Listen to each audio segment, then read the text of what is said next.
we are in this broad-based government to stay. And we are negotiating.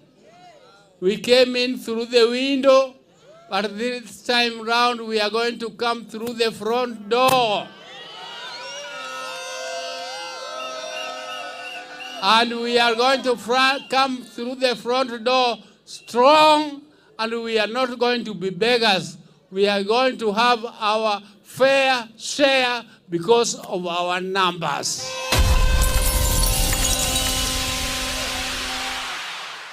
And those numbers will be reflected in our votes.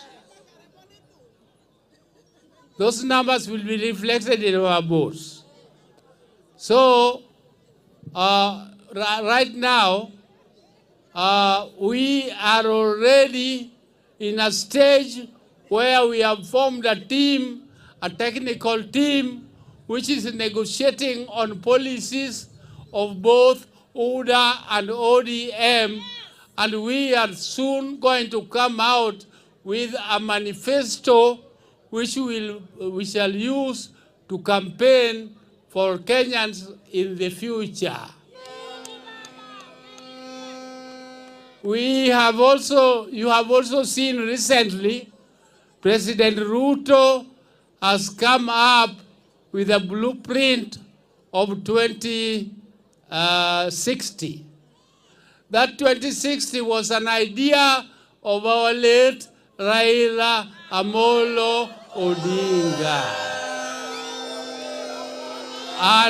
And the team which crafted it was formed by the late Raila Amolo Odinga. And therefore, we are 100% supporting it because it is our idea, it is our contribution to the coalition. It is our contribution to this coalition. And therefore, we want to continue.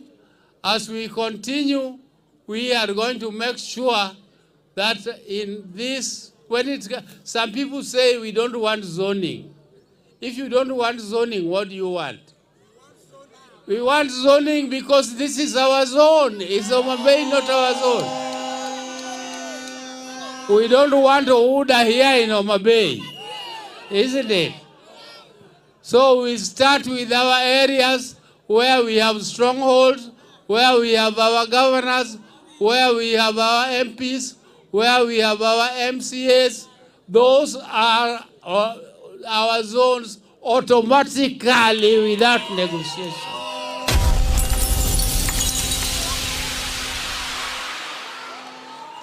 And we are saying that here in our area, we always take the leadership position.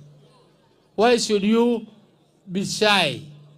And we want to work with all strongholds of ODM, with Western, Northeastern, Turkana, and Coast, and Masaini.